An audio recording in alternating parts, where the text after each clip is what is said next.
నందమూరి నటసింహం బాలకృష్ణ వారసుడిగా నందమూరి మోక్షజ్ఞ ఎంట్రీ ఇవ్వబోతున్నటువంటి నేపథ్యంలో మోక్షజ్ఞ హీరోగా పరిచయం కాబోతున్నటువంటి చిత్రానికి నందమూరి బాలకృష్ణ గారి చిన్న కూతురు ప్రొడ్యూసర్గా మారబోతుందని, ఆ చిత్రానికి ప్రశాంత్ వర్మ డైరెక్టర్గా చేయబోతున్నారు అనేటువంటి వార్తలు ఇప్పుడు సోషల్ మీడియాలో చక్కర్లు కొడుతున్న నేపథ్యంలో ఈ అంశం మీద మనం విశ్లేషణ చేసుకుందాం. ప్రస్తుతం మనతో పాటు ఉన్నారు ప్రముఖ సినీ క్రిటిక్ దాసరి విజ్ఞాన్ గారు. విజ్ఞాన్ గారితో మాట్లాడదాం.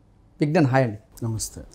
విజ్ఞాన్ గారు, బాలకృష్ణ గారి కుమారుడు హీరోగా ఆరంగేట్రం చేయబోతున్నటువంటి నేపథ్యంలో నందమూరి మోక్షజ్ఞ గారు హీరోగా చేయబోతున్నటువంటి చిత్రానికి నందమూరి బాలకృష్ణ గారి చిన్న కూతురు తేజస్వి ఆవిడ ప్రొడ్యూసర్గా చేయబోతున్నారని, ఆ చిత్రానికి డైరెక్టర్గా ప్రశాంత్ వర్మ ఉండబోతున్నారు అంటూ కొన్ని వార్తలు అయితే వస్తూ ఉన్నాయి. దీని మీద మీ విశ్లేషణ ఏంటి? యాక్చువల్లీ ప్రశాంత్ వర్మ వచ్చేసి బాలకృష్ణ గారు అన్స్టాపబుల్ అది ఉందా దాన్ని ప్రోమో చేశాడు అద్భుతంగా. దానికి పనిచేశాడు అన్స్టాపబుల్కి. నెక్స్ట్ అలా ఒక పరిచయం, ఓకేనా. నెక్స్ట్ ఇప్పుడు మోక్షజ్ఞని ఇంట్రడ్యూస్ చేయాలి.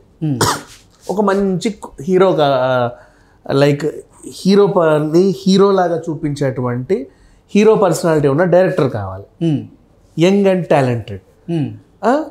రీసెంట్ తేజ సజ్జాని అంత ఎత్తుకు ఎత్తాడు, బాలకృష్ణ కంటే రేంజ్కి ఎత్తాడు, పాన్ ఇండియా స్టార్ని చేశాడు. బాలకృష్ణ అంటే ఆ రేంజ్ తీసుకెళ్ళాడు, ఓ ప్రభాస్ స్థాయికి తీసుకెళ్ళాడు, అవునా. కాబట్టి అంత టాలెంట్ ఉన్న ఈ ఆయన చేతిలో పిల్లోడిని పెడితే ఎలా ఉంటుందని ఒక tick, just a tick. Next బాలయ్యని ఒక డిఫరెంట్ యాంగిల్లో చూపించినటువంటి పూరి జగన్నాథ్ ఉన్నాడు. అలాగే చిరుతనయుడు చిరుత అని చెప్పి రామ్ చరణ్ ఇంట్రడ్యూస్ చేసింది ఆయనే. బోల్డంత మందిని ఇంట్రడ్యూస్ చేశాడు. వాళ్ళందరూ కూడా మంచి మంచి స్థాయిలో ఉన్నారు. వాళ్ళు మంచి మంచి హిట్స్ ఇచ్చారు. వాళ్ళందరూ కూడా మంచి మంచి స్థాయిలో ఉన్నాడు.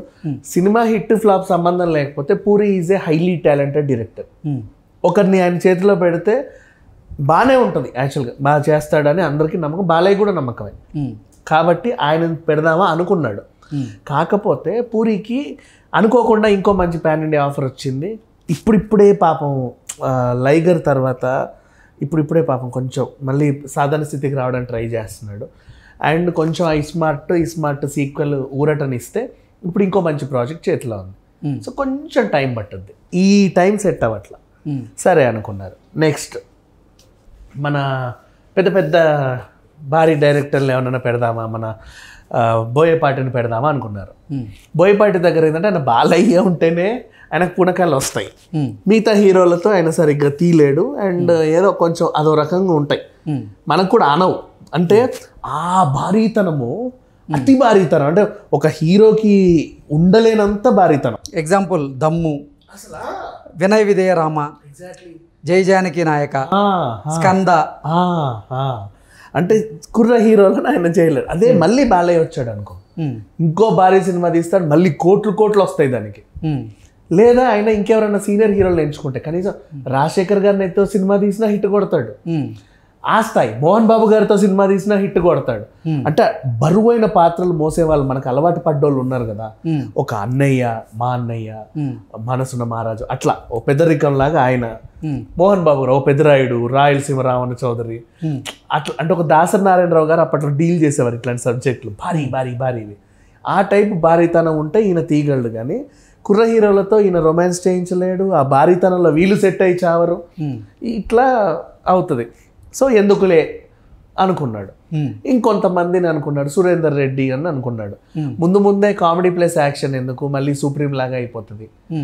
అవంటే okay, front and frustration Supreme అంటే ఓకే, అంత అవసరం లేదు కదా.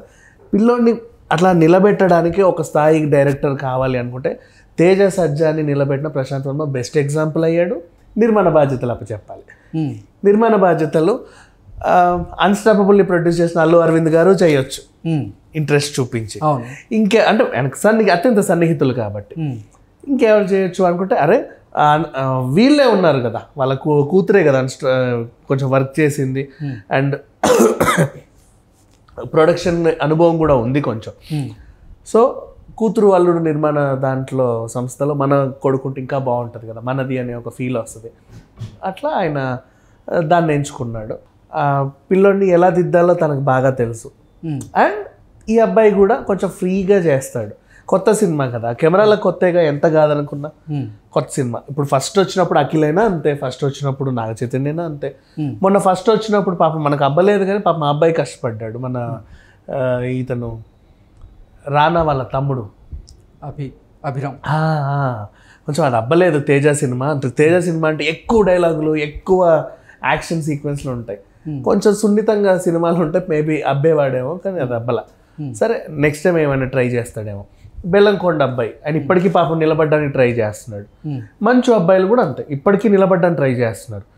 సో అట్లా ఏదో ఒకటి సంథింగ్ వాళ్ళల్లో ఒక ఉండేది.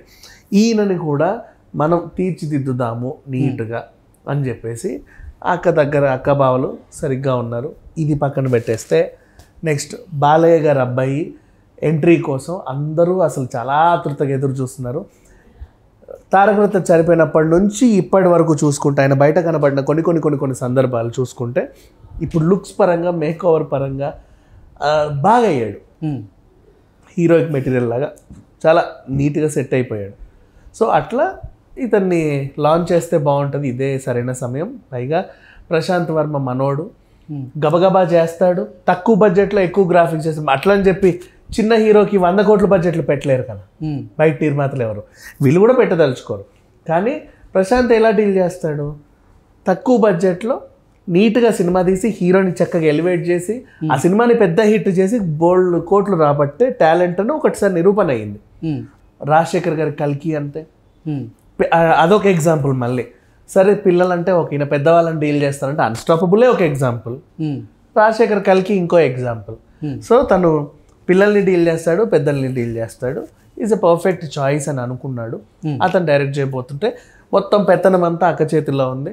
తను మరి ఈ అబ్బాయిని ఎలా ఇంట్రడ్యూస్ చేసి ఏ విధంగా ప్రజెంట్ చేస్తుంది అనేది, అంటే she a perfect business woman. బయట ఆమె బిజినెస్లో దిట్ట, వాళ్ళ ఆయన ఆమె కలిసి చాలా మంచి బిజినెస్లు చేశారు. అండ్ అలాగే సినిమాని కూడా బిజినెస్ చేయగలరా అంటే అన్స్టాపబుల్ని బాగానే రన్ చేశారు. అది ఆహాలో వచ్చినప్పటికీ ప్రొడక్షన్ టీంలో వీళ్ళు ఉన్నారు. అండ్ నెక్స్ట్ అలాగే అనుభవాలు అన్నీ ఉన్నాయి కాబట్టి ఈ సినిమాని కూడా నీట్గా ప్రజెంట్ చేస్తారు. వాళ్ళకు టీం ఏర్పడింది ఆహా చేసిన తర్వాత. ఓ ఎడిటర్, ఒక మేనేజర్, ఒక వాళ్ళు, ఒక వీళ్ళు, ఓ పర్ఫెక్ట్ కెమెరా పర్సన్స్, వీళ్ళందరూ ఏర్పడ్డారు. కాబట్టి ఆ టీం అంతా కలిసి ఇప్పుడు ఒక సినిమా చేద్దాం అనుకుంటున్నారు.